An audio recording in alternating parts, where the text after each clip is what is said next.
पाल रे सब बड़ा बडेरा, सब बड़ा बडेरा वो जी सब लोग लगाया वो जी ठाकरिया ने सदिया वो जी।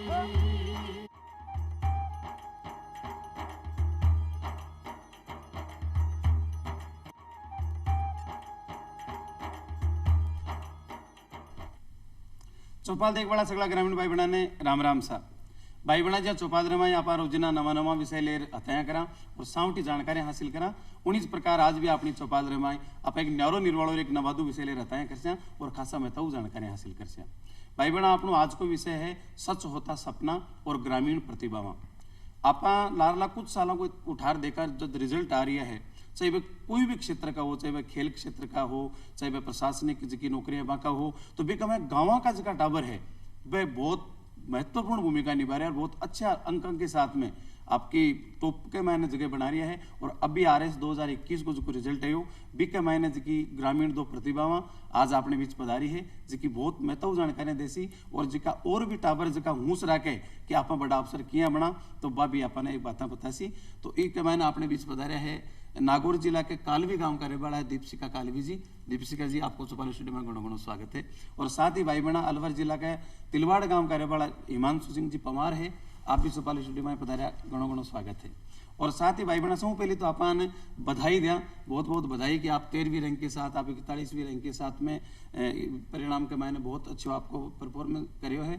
तो आप जानकारियाँ प्राप्त करा तो भी सबसे पहले दीपशिका जी से आप जानकारी चाहवा कि दीपशिका जी आप इंजीनियरिंग क्षेत्र से हो और इंजीनियरिंग क्षेत्र में आप पहले जॉब भी कर रहा है, बहुत संभावना ही रुपया भी खूब है, फिर आप प्रशासनिक सेवा का मैंने बाकी इच्छा किया जागृत हुई किया अरे आया आप सर। मेरे जो दादाजी हैं कल्याण सिंह जी कालवी वो समाज के एक नेता थे, समाज के लिए उन्होंने बहुत कुछ किया है। उनकी एक लाइन हुआ करती थी, जोगा ने जग पूछे ना जोगा ने कुन पूछे। वाह। तो वो जो लाइन है वो मुझे मोटिवेट करती रही। जैसे मेरे फादर थे वो हमेशा से चाहते थे कि मैं डॉक्टर बनूं और परंतु मैंने बायोलॉजी तो ली नहीं थी, साइंस मैथ्स लिया था। इंजीनियरिंग के बाद मेरा प्लेसमेंट हुआ, मैं जॉब करने चली गई, पर मुझे अंदर से संतुष्टि नहीं थी क्योंकि हालांकि वहाँ से भी हम समाज के लिए बहुत कुछ कर सकते हैं, पर डायरेक्टली जितना हम सिविल सर्विसेज के अंदर अगर आते हैं तो हम समाज के बीच रहते हैं और समाज के लिए कुछ कर सकते हैं। मेरे काको सा जो हैं वो RPS हैं और मैं जब उनको देखती थी जिस प्रकार उनको सामाजिक प्रतिष्ठा मिलती है, जिस तरह से प्लेटफॉर्म मिलता है कि वो लोगों के जीवन में बदलाव ला सकते हैं डायरेक्टली, तो मुझे उनको देख के ये मोटिवेशन मिला और मैंने सोचा कि मैं तैयारी करती हूँ। और कहने का मतलब आपको मूल उद्देश्य आ हो कि मैं खुद ही एक बढ़िया जॉब करता मैं आप पैसा कमाओ उद्देश्य नहीं, समाज के बीच में रहूं और समाज की सेवा भी कर सका, समाज में जगह आवश्यक जगह बदलाव है वह भी कर सका, जद कर सका। हाँ जद ईन का मोटा पद में था आप विराजो जद निश्चित रूप से आपके होश पूरी वजह समाज ने भी आपकी जो ऊर्जा है बिल्कुल लाभ मिल सी। और हिमांशु सिंह जी है जगह आपका दादू साहब हाँ जगह भी टीचर है, आपके पिताजी भी टीचर, आपके मम्मी जी भी टीचर, यानी कि उसको परंपरागत चल रही है वंश परंपरा भी में शिक्षक ज्यादा है और आपका गांव से आप पहला आदमी हो जो अफसर बने हो, आपना प्रेरणा कटे मिले कि प्रकार से आप ही पद तक गया। मेरे दादाजी पहले टीचर थे और उसके बाद वो गांव के सरपंच रहे।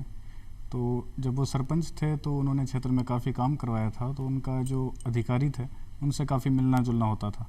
तो जो उनकी एक सोशल प्रेस्टीज है या फिर जो वो कार्य कर सकते हैं समाज के लिए या जो क्षेत्र के लिए, वो बहुत ही अच्छा एक प्लेटफॉर्म होता है। तो उनका ये मानना था कि हमारे घर से भी कोई या हमारे गांव से भी कोई आएगा तो वो एक सोसाइटी को एक अच्छा दे पाएगा, कुछ जो एक राजनेता दे सकता है और या फिर कोई सिविल सर्विस दे सकता है। मतलब आप आपका दादाजी को जो सपना है वो पूरा करे है और दादाजी से आपने प्रेरणा मिली तो बाकी यह भी करे कि आदमी को अंतिम दोस्त पोतो भी करे और टाबर को जो पहलो दोस्त हुए जो भी को दादा भी करे और दादा से जिसकी प्रेरणा मिले वह प्रेरणा वाकई में बहुत काम की चीज है। जी आप दीपशिका जी बताए आने बिया का दादो सा की पंक्ति ही जोगा ने जग पूछे ना जोगा ने कुण पूछे, वह पंक्ति आने मोटिवेट करी दादाजी आने तो कह मतलब आप मोटिवेशन के लिए कोई और कटे जावा की जरूरत को नहीं है। अपना घर परिवार का जिका मान्यता लोग है बाकी बातों पर अपन गौर करना चाहिए और वह बात ने यदि आप मनसूबा स्वीकार से तो निश्चित रूप से एक तो भगवान आशीर्वाद और साथ आगे बढ़वा को अपना आप ही अपने एक अच्छे मार्ग मिल जाए। दीपशिका जी आप RS की बात करा तो RS का 3 स्टेप है, पहले प्री वे, फिर मेंस वे और इंटरव्यू वे। एक लिए लोग लंबी तैयारियां करे, कोचिंग करे, खूब करे, नोट्स बनावे, पर शुरुआत है नोट्स से।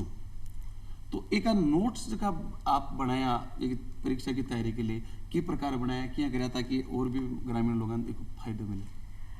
नोट्स के लिए जो बेसिक आपके पास मटेरियल है वो आरबीएसई या एनसीईआरटी की किताबें होनी चाहिए। अगर किसी का बेसिक पहले नॉलेज है तो 11th और 12th की डायरेक्ट जो बुक्स है, सिलेबस को अपने सामने रखें। तैयारी मुझे लगता है हमेशा मेंस से शुरुआत करनी चाहिए। तो हम अगर मेंस का कोर्स कवर करते हुए चलते हैं तो प्रीलिम्स ऑटोमेटिकली अपना तैयार होता रहता है, क्योंकि जो 6 सब्जेक्ट प्रीलिम्स में पूछे जाते हैं वो मेंस में भी होते हैं। तो आरबीएसई की और एनसीईआरटी की जो बुक्स हैं उनको सिलेबस से मैच करते हुए टॉपिक वाइज टॉपिक पढ़ें। कम से कम मेरा मानना है कि 2 बार रीडिंग लगाएं, उसके बाद अपने नोट्स बनाना चालू करें, क्योंकि जब हम 2 या 3 बार किसी चीज़ को पढ़ते हैं तब हमें वो समझ आने लगता है क्या इंपॉर्टेंट है, किस चीज़ की क्या महत्वता है। उसके बाद खुद के सेल्फ नोट्स जो हैं वो बनाएं।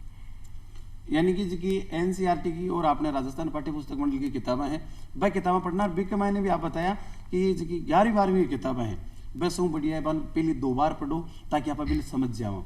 और अकॉर्डिंग टू सिलेबस वही चीज़ पढ़ा कि आपने सिलेबस में है, क्योंकि सिलेबस बारे तो अपन पूछे ही को नहीं। और कुछ आप पुराना प्रश्न परीक्षा में भी है वहाँ का पेपर भी ध्यान दें, तो अपन ठापड़ जैसे कि मैं की टाइप का प्रश्न पूछा जाए है तो आप एक अच्छी तैयारी करा, अच्छा नोट्स बनावा। तो हिमांशु जी नोट्स तो आप ही बनाए उसी जी, आप किस प्रकार बनाए अभी के बारे में बताओ। जो भी जैसा मैडम ने बताया मटेरियल था 9th 10th की 11th 12th की आरबीएसई एनसीईआरटी है, और इसके अलावा भी जो स्टैंडर्ड बुक्स वगैरह आती हैं तो उनको सबको मिक्सअप करके नोट्स बना लेते हैं। तो उससे ये फ़ायदा होता है कि सारा जो मटेरियल होता है वो हमारे एक जगह समाहित हो जाता है। और जब हमारे 2 दिन लगातार 4 पेपर होते हैं तो उसमें रिवीजन के लिए हमें बहुत कम समय मिलता है। तो यदि हमें पूरे सब्जेक्ट का रिवीजन करना है तो वो जो नोट्स हैं हमारे, जो शॉर्ट नोट्स हैं, वो काफ़ी काम आते हैं हमारे। हम पूरा रिवीजन नहीं कर सकते, पूरी जो बुक्स हैं या जो स्टैंडर्ड बुक्स हैं, तो वो नोट्स उस समय ज़्यादा काम आते हैं। और जो नोट्स बनाते हैं हम, तो हम इतनी चीज़ें पढ़ लेते हैं बनाने के प्रोसेस में कि उससे भी हमारी नॉलेज काफ़ी एनरिच हो जाती है। एक है बताइए दीपिका जी के मेंस की तैयारी, मेंस ने ध्यान में रखता में तैयारी करनी चाहिए, देखता में नोट्स बनाना चाहिए। जबकि 3 पहले प्री है, भी मैंने ऑब्जेक्टिव टाइप का प्रश्न पूछा जाए, फिर भी मैंने मेंस के मैंने लिखित में, फिर इंटरव्यू है। तो यहाँ स्टेप बाय स्टेप तैयारी करनी चाहिए या ए बताइए कि सीधी आप मेंस की तैयारी करा देना अपना आप हो जाए? जी, मैडम ने सही बोला कि जैसे मेंस एक ब्रॉड प्रोस्पेक्टिव है, जबकि प्री एक उसका एक छोटा सा भाग कह सकते हैं। तो यदि हम मेंस के लिए जाएंगे तो उसमें हमें थोड़ी गहराई में नॉलेज चाहिए होती है। कहने का मतलब आपने एक कहावत कही कि जंगल में अपन अगर गिदड़ को शिकार करवा भी जानो है ना तो शेर न मार वाला हथियार ले जाना चाहिए, क्योंकि जंगल में जा रहे हैं बेटे शेर भी आ सके। तो अपन पहली मोटा हथियार जो है अपन काम में लेना चाहिए और अपन मेंस की तैयारी कर प्री के अपना आप ही साथ में तैयारी हो जैसी। दीपिका जी इंटरव्यू बहुत मायनू रखे और बीच के मैंने आदमी को पूरी पर्सनैलिटी भी दिखी जाए, भी को हौसला सब कुछ दिखे, तो इंटरव्यू के लिए आप कहीं करना चाहिए किस प्रकार से तैयारी है? इंटरव्यू जो होता है आरएस में, वो आपका जो डेफ आपसे भरवाया जाता है, डिटेल्ड एप्लीकेशन फॉर्म जो होता है उसके इर्द गिर्द ही रहता है लगभग। तो डिटेल्ड एप्लीकेशन फॉर्म में मतलब आपके बारे में जानकारी, आपकी एजुकेशन कहाँ से हुई है, आपका डिस्ट्रिक्ट कौन सा है, आपकी क्या हॉबी है, और आप एजुकेशन में ग्रेजुएशन में आपने क्या किया है, अगर आप कोई जॉब कर रहे हैं तो उस जॉब के बारे में। तो सबसे पहले तो अपना डिटेल्ड जो अपनी डिटेल्स हमने डाली है उसको अच्छे से तैयार करना चाहिए, क्योंकि अगर हम अपने बारे में ही नहीं जानते तो हम सोसाइटी को क्या देंगे।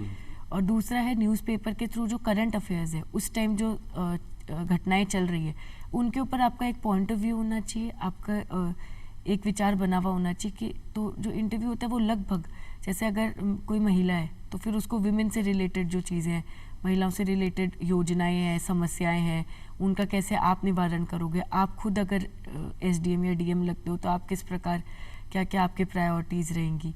तो ये जो एक जनरल अवेयरनेस की चीज़ है और आपका डिटेल्ड एप्लीकेशन फॉर्म। इसी एक आप जी महिला हो, महिला के नाते भी कि समाज की सबकी एक जैसी सोच को नहीं, आपका परिवार की बहुत अच्छी सोच है कि आप इस जगह तक आपने पुकार दिया, तो महिला होते हुए भी कुछ परेशानियों का सामना करना पड़ेगा? सर मैं तो इस चीज़ में थोड़ी लकी थी कि मेरे को मेरी जो फैमिली है उसने हमेशा सपोर्ट किया, और मेरे घर के अंदर ही महिला मतलब हम बच्चे हैं जैसे, तो लड़का लड़की के अंदर कभी कोई बहुत ज़्यादा डिफरेंस नहीं किया गया, और आज शायद उसी का परिणाम है कि मैं इस रैंक तक पहुंच पाई हूँ। तो अगर कोई लोग ये देख रहे हैं और ये एक माध्यम है, बहुत अच्छा माध्यम है ये मैसेज देने का कि अगर आपके घर में बेटा और बेटी है तो दोनों को बराबर पढ़ाए, क्योंकि ऐसा कहते भी है कि अगर आप एक महिला को शिक्षित करते हो तो आप पूरे परिवार को शिक्षित करते हो, बेटे को शिक्षित करते हो तो आप सिर्फ एक जने को शिक्षित करते हो। तो इस चीज़ को ध्यान में रखते हुए, क्योंकि अगर आपकी बेटियां पढ़ेंगी आगे बढ़ेंगी, और आज का जो टाइम है उसके अंदर कोई फ़र्क नहीं रह सकता। मेरी 13th रैंक होते हुए मैं 7th लड़की हूँ, यानी कि हर लड़के के बराबर एक लड़की सेलेक्ट हो रही है। वाह। वो लड़की आपकी बेटी हो सकती है अगर आप आज उनको मौका देते हो। नेकियों का सजर लगाती है बेटियां, नेकियों सजर क्या करे पेड़ ने, इन नेकियों का सजर लगाती है बेटियां और मोहब्बत की दरिया बहाती है बेटियां, जिल्लतें लाख सहकर भी घर को घर बनाती है बेटियां। तो बेटियां ने भी बराबर मौका मिलना चाहिए, और अब वाकई में धीरे धीरे जागृति भी आ रही है, सारा लोग समझ रहा है, और बहुत अच्छा पदा के ऊपर जब आप अपनी बेटियां ने देखा तो बहुत खुशी हुई कि आपने वाकई में जिकी बदलाव की आवश्यकता है ये भी बदलाव तक आप पुग रही हैं। और हिमांशु सिंह जी, इंटरव्यू एक मैंने भी को बहुत लोग डर रह के, कई लोग ये बताया कर मिले का कि मैं 3 बार इंटरव्यू दे लियो, मैं हर बार इंटरव्यू में रह जाऊँ, तो वो जो एक डर है भी डरना क्यों भगाई जाए? डर जो है इंटरव्यू का, वो जैसे हम कई बार फेस करते हैं नए लोगों को तो हमें डर होता है चीज़ों का। तो जैसे अभी मॉक इंटरव्यू काफ़ी चलता है, तो यदि हम बार बार मॉक इंटरव्यू देंगे तो हमें एक प्रैक्टिस हो जाती है कि वे इंटरव्यू कैसे देना है, कैसे उठना है, कैसे बैठना है। और इसके अलावा ग्रुप स्टडी हम जब करते हैं, ग्रुप में हम एक दूसरे को इंटरव्यू दें या हम मिरर प्रैक्टिस भी करते हैं, तो उससे भी हमें कॉन्फिडेंस आता है। इंटरव्यू एक शायद कॉन्फिडेंस का खेल है कि यदि अपना कॉन्फिडेंस हाई होता है तो इंटरव्यू अच्छा होता है।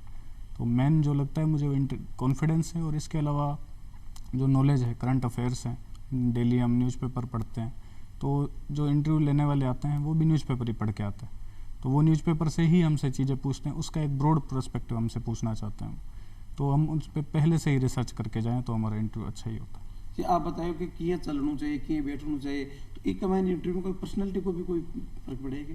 हाँ बिल्कुल, जैसे हम एक साधारण सी सामान्य पर्सनैलिटी होनी चाहिए, जैसे फॉर्मल पैंट शर्ट हो, ब्लैक जूते हों, और एक ठीक ढंग से बैठा हुआ होना चाहिए। ऐसा मत उनको ऐसा कुछ अजीब सा नहीं दिखे कि एक भविष्य का एक प्रशासक है, तो इसमें एक जनता को एक प्रशासक दिखना चाहिए, ऐसे कोई ऐसा ना दिखे कि कोई डिस्टर्बिंग कैरेक्टर नहीं होना चाहिए। वो भाई एक एसटीएम बने या डीएम बने जो को एक आदर्श दिखना भी चाहिए, और भी के मायने भी का लक्षण में बे आदमी के मायने होना चाहिए, और एक के लिए पर्सनालिटी बहुत मायने रखे, चलबा को, बैठबा को, बोलबा को, चलबा को तरीको है भी आदमी ने जरूर सुधारना चाहिए। और आप दीपशिका जी से एक जानकारी हासिल करना चाहिए, अभी बेटे के बारे में आप जानकारी दी, और आपको जो एक बताया कि इंटरव्यू के में आपको जो क्षेत्र है, आपको जिलो है, आपका खूबियाँ हैं, वे भी पूछी जाए, तो आपका जिला संबंधी, आपका क्षेत्र संबंधी, आपका कल्चर संबंधी इन की भी कुछ पूछी जाए तो भी की तैयारी की प्रकार से करा आप? जैसे कि हम राजस्थान प्रशासनिक सेवा की तैयारी कर रहे हैं, तो हमें राजस्थान के बारे में नॉलेज होनी चाहिए। जैसे मुझे भी उस वक्त राजस्थान कल्चर से रिलेटेड मेलों के बारे में पूछा गया था, राजस्थान की ज्योग्राफी से रिलेटेड क्वेश्चंस पूछे गए थे, ट्राइबल्स के बारे में पूछा गया था, क्योंकि कहीं साउथ राजस्थान, दक्षिण राजस्थान की बात आई थी, तो वहाँ की क्या मुख्य समस्याएं हैं, ट्राइबल्स की जो प्रथाएं हैं उनके बारे में पूछा गया। तो वो एक प्रशासनिक अधिकारी में होना भी चाहिए, क्योंकि आप जब प्रशासन में आओगे, आप एसडीएम बनोगे, डीएसपी बनोगे, तो आप यहीं के लोगों की सेवा करोगे। तो यहाँ का जो कल्चर है, यहाँ की जो ज्योग्राफी है, उसकी नॉलेज, जो कि इसके करिकुलम में भी है, जब हम तैयारी करते हैं तो Rajasthan history, art and culture, geography, polity हम सब पढ़ते हैं, वो इसीलिए पढ़ाया जाता है ताकि हम जब सेवा में आएँ तो हम मैक्सिमम जो है आउटपुट निकाल सकें। जिस क्षेत्र की आप सेवा कर रही हो भी क्षेत्र की जानकारी तो अपन वे बटेंगा लोगों की आस्था कहीं है, बटेंगा लोगों की वेशभूषा किसी है, वहाँ की भाषा किसी है, तो आप आदमी से एकदम घुल मिल रह सका, और घुल मिल रहे तो आराम से सेवा कर सी, और वो जो अवसर है जो बन आपको सुलाग सी बिना आपकी वह समस्या में बता सी, वह समस्या में दूर करने में प्रयास कर सी। एक कटे न कटे हर विद्यार्थी ने कोई ना कोई एक सब्जेक्ट को डर लागे, जे मन गणित को डर लगा करते हमेशा, तो आपके यहाँ कौन सा सब्जेक्ट हो उसको एक बहुत एक थाने जटिलता लगी और भी कमायन आप फिर अच्छा नंबर आएगा तो भी ये प्रकार से करिए आप? मेरा जो 4th पेपर था आरएएस में, जो 2018 में मेरा प्रथम प्रयास था, उसमें भी मेरा सिलेक्शन शायद हो जाता, लेकिन एक ही पेपर के कारण मेरा सिलेक्शन नहीं हुआ था, जो कि 4th पेपर था, जिसमें हिंदी और इंग्लिश होती है लैंग्वेज। तो वो पेपर मेरा काफ़ी कमज़ोर रह गया था, जिस कारण मेरा पिछली बार भी मैं कट ऑफ से 7 नंबर रही थी और उसमें मेरे काफ़ी बहुत कम नंबर थे, 74 ही नंबर थे, जबकि हाईएस्ट 148 नंबर थे, यानी कि मैं 50% मार्क्स ही लाई थी। तो इस बार मैंने विशेषकर ध्यान उसी सब्जेक्ट के ऊपर रखा और उसके लिए मेरा सबसे अच्छा जो मेरे को मिला था रिसोर्स वो था न्यूज़पेपर। तो न्यूज़पेपर पढ़ के मुझे लगता है कि लैंग्वेज के ऊपर कमांड बनाना सबसे आसान तरीका है। एक तो आपकी जीके बढ़ती है, आपकी अवेयरनेस बढ़ती है, साथ ही के साथ आपकी जो लैंग्वेज होती है, भाषा पे पकड़ बनती है, आपकी वोकैबलरी जो है वो इम्प्रूव होती है। तो इस तरह से मैंने जो कोरोना काल था उस वक्त मैंने न्यूज़पेपर रोज़ पढ़ती थी और न्यूज़पेपर से पैराग्राफ लिखती थी, जो आर्टिकल्स आते हैं उनको पढ़ती थी, जिससे मेरी जनरल नॉलेज तो बढ़ी लेकिन मेरी लैंग्वेज के ऊपर कमांड अच्छी हुई। कोरोना के महीने जी हाँ, अपना आदरणीय नरेंद्र मोदी जी भी किया करे कि आपदा ने अवसर के माई बदलो। जी आप आपदा ने अवसर के माई बदली। और भी हिमांशु सिंह जी, आपका भी कोई सब्जेक्ट को तो छोटे मोटे डर रही है उसी? हाँ, एक लोक प्रशासन जो सब्जेक्ट है हमारा मेंस में, उसका काफ़ी डर था मुझे। और पिछली बार उसमें नंबर भी कम थे, उस पेपर में 83 नंबर ही थे। तो फिर मैंने उस पर वो 11th-12th की जो RBSC की बुक्स हैं वो पढ़ी और उस पर काफ़ी काम किया उस सब्जेक्ट पे। तो अभी वो मेरा फेवरेट सब्जेक्ट है और उसमें इस बार 107 नंबर आए, तो लगभग काफ़ी अच्छी लीड हुई और उसकी बदौलत ही 41वें रैंक आई। तो लोक प्रशासन के डर लग गया कर तो, और अब की बार अंक लोक प्रशासन में सौ ज्यादा नंबर आया। इसलिए मेरे को 4 पंक्तियां याद आवे कि अंधेरे को हर ओर से खंगालो तो बात बने, अंधेरे को हर ओर से खंगालो तो बात बने, सूरज को हर दिशा से निकालो तो बात बने, वक्त के सांचे में तो ढल जाते हैं लोग, पर वक्त को अपने सांचे में डालो तो बात बने। और ये आप वाकई में वक्त ने आपका सांचा गमाए डाले है और इच्छित परिणाम प्राप्त करे। और इसमें एक बात और है कि मैं 12th में केमिस्ट्री सब्जेक्ट था जो मेरे पास, साइंस सब्जेक्ट। तो केमिस्ट्री में ऑर्गेनिक केमिस्ट्री जो थी वो मुझे काफ़ी परेशान करती थी। तो उसमें मेरे 12th के पेपर में 5 नंबर भी नहीं आए थे मेरे ऑर्गेनिक केमिस्ट्री वाला जो सेगमेंट था।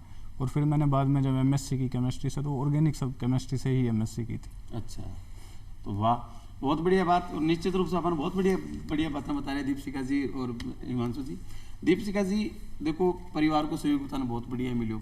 और एक बात सुनी मैं कि आपके माता पिता की एक ही संतान हो और आपके पिताजी की डेथ है भाभी जब थे छोटा सा कहा जल्दी होगी, तो फिर भी बाद में परिस्थितियों से आप क्यों लड़े और की प्रकार ये मुकाम तक हो गया? मैं जब 2003 में मेरे पापा की डेथ हो गई थी, तब मैं 7 साल की थी। तो मैं जो भी बनी हूँ उसका श्रेय मेरी मम्मी को देना चाहती हूँ, क्योंकि उनके पास 1000 ऐसे बहाने थे जिससे वो मुझे रोक सकती थी, पर उन्होंने मुझे हमेशा आगे बढ़ाया।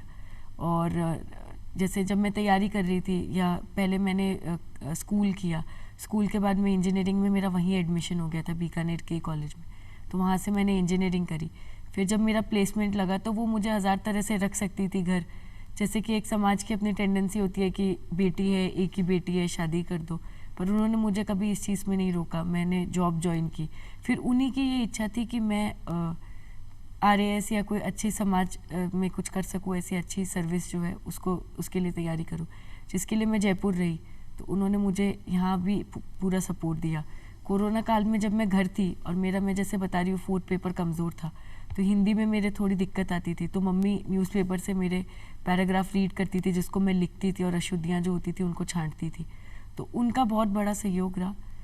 और मेरा पूरा जो परिवार था, मेरे काकोसा हैं, 2 बड़े पापा हैं, दोनों मामोसा हैं, वो लोगों ने हमेशा मुझे कभी इसलिए नहीं रोका कि मैं सिंगल चाइल्ड हूँ या लड़की हूँ, तो हमेशा आगे बढ़ने का मौका दिया। कहने को मतलब जो को मम्मी है, पापा है, परिवार का कोई ना कोई सदस्य है जिसका एक प्रेरणा स्रोत हो। जी आपका मम्मी जी है, आपके लिए बहुत वंदनीय है, माँ से के लिए वंदनीय है, लेकिन आपको बहुत ज़्यादा सपोर्ट करियो और भी विपरीत परिस्थितियों का मैं सपोर्ट करियो। यदि वो क्या भी करे कि तू जरा साथ दे तो और बात है, और ये पूरी धरा साथ दे तो और बात है, यूँ तो एक पाँव से भी चल सकते हैं लोग, पर दूसरा भी साथ दे तो और बात है। अपन ने सारा की जरूरत पड़े और बीमा के अपना परिवार का, अपना रिश्तेदारों को सारो मिले, तो अपन निश्चित रूप से आप एक कठिन डगर की मंजिल ने भी आप आसानी से प्राप्त कर सका हूँ। जी हाँ, हिमांशु सिंह जी है, आपके भी परिवार को बहुत अच्छे सपोर्ट हो, दादाजी को, मम्मी जी को, पापा जी को, और आप बताएं कि दोस्तों की भी बहुत ज़्यादा महत्वपूर्ण भूमिका है। तो दोस्तों की भूमिका, दोस्त की टाइप का आदमी ने बनाना चाहिए। मैं तो सुनी कि कि बुरी संगत मेरे पास हो आदमी बिगड़ जाए, संगत को नुकसान ही ज़्यादा हुए। और आप बताया कि मैंने संगत को लाभ मिले, तो की प्रकार की संगत करनी चाहिए एक प्रतियोगी परीक्षार्थी ने, की प्रकार का दोस्त बनाना चाहिए और की प्रकार से वहाँ की हेल्प करा, की प्रकार से आप हेल्प लिया मुझे। जी, तो जैसे दोस्त की आपने बात की, तो दोस्त जो तैयारी कर रहे हैं आरएस की, वो अगर हों तो बहुत अच्छी बात है। जैसे मैं था तो मेरे साथ काफ़ी दोस्त थे, जैसे भी रवि कुमार गोयल जी हैं, डी के SDM है वो, या राजेंद्र है कोलायत SDM लगे हुए हैं भी, तो उनके साथ रहे तो उठते बैठते हर समय इसी मुद्दे पर डिस्कस कर रहे हैं। कोई भी बात हो रही है तो उसको इस तरह से ही हम सोच रहे हैं। तो वो उनका पिछली बारी आरएस बन गए थे, वो SDM बन गए थे, तो उनसे मुझे एक मोटिवेशन मिली कि जब वो बन सकते हैं तो मैं भी बन सकता हूँ। और उन्होंने मुझे हेल्प भी की, हर जगह उन्होंने मुझे हेल्प की, चाहे पढ़ने को लेकर हो, किसी भी तरह की हो। तो उनकी बदौलत ही आज मैं यहाँ तक, उनका काफ़ी सहयोग रहा। जब भी मैं थोड़ा डिमोटिवेट हुआ तो मैंने उनको कॉल किया, तो उन्होंने मुझे हेल्प की, हर तरह से उन्होंने मुझे हेल्प की। कहने का मतलब दोस्तों की भी बहुत महत्वपूर्ण भूमिका है। ऐसी की बात बताई भी को सार आई है कि दोस्त वही बनाओ जगह की मंजिल एक है। आप यूपीएससी की तैयारी कर रहे हो तो यूपीएससी की तैयारी करने वाला नहीं दोस्त बनाओ। आप शिक्षक बन जाओ तो जो को शिक्षक बनवा की तैयारी करो बिना दोस्त बनाओ, ताकि जब आप दोस्त आपस में बात भी कर सो तो आपका सिलेबस ने लेयर कर सो, आपका टारगेट ने लेयर कर सो, और सेम सी बातें चलती रहसी ना। जिकम थे कमजोर हो बिके मैंने बिको सहारो लियो, और जिकम आगलो कमजोर है बिको सहारो दो, और एक प्रकार एक दूसरा को सहारो करता करता आदमी ऊंचाई तक पहुंचे। और जिया हिमांशु सिंह जी और दीपशिखा जी है आके जिया हर कोई बन सके। आज जिया आप बात करें, यहाँ आप आरएस सेलेक्ट हो तो आरएस के लिए एक योग्यता है ग्रेजुएशन। ग्रेजुएट है जो तो कर सके, लेकिन गाँव तो ग्रेजुएट करे बाद में को देखे यार अपन तो कोई छोटी मोटी नौकरी की पटवारी बन जावा, ग्राम सेवक बन जावा, वह लोगों ने कहीं कणु चाहो कहीं वे भी आरएस बन सके। जरूर सर, बहुत लोग हैं कहीं ऐसे, कणु चाहो वे की प्रकार बने मन बताओ आप। ऐसे बहुत लोग हैं जो पहले छोटी सर्विस में होते हैं, उसके बाद में आरएएस में आते हैं। या फिर मेरा ये मानना है आरएएस एक बहुत लंबा सफ़र है। मेरा मानना है कि आरएएस जो है, मैंने जब तैयारी चालू की थी तब भी मेरे काकू सर ने मुझे सबसे पहले यही बात की थी कि नॉलेज से भी ज़्यादा जो है आरएएस जो है पेशेंस का टेस्ट है। तो इसके अंदर लगभग मेरे को 5-5.5 साल लग गए।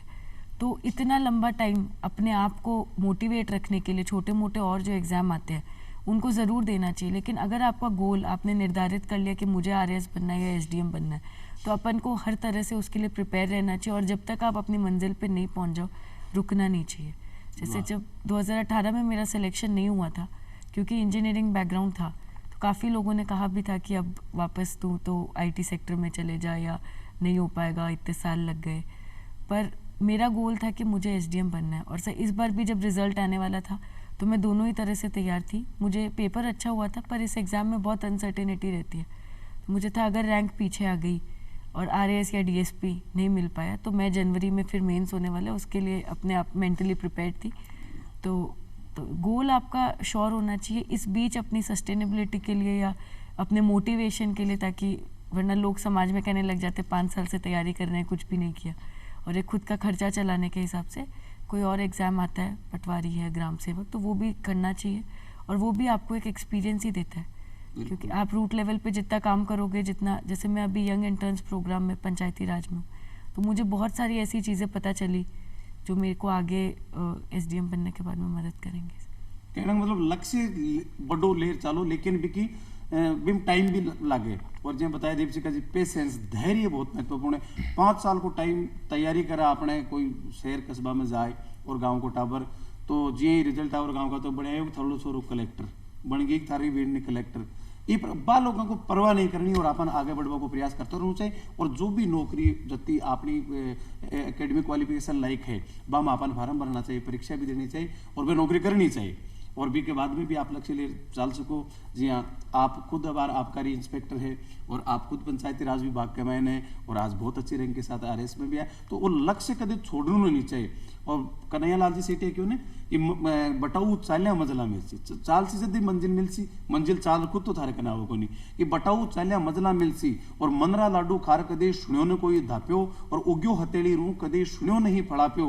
अरे सूरज वही जिको रात्रि छाती फाड़ निकलसी, बटाऊ चाल्या मजला मिलसी। और गेलारो तो काम इतो पग ने सीध बतावे।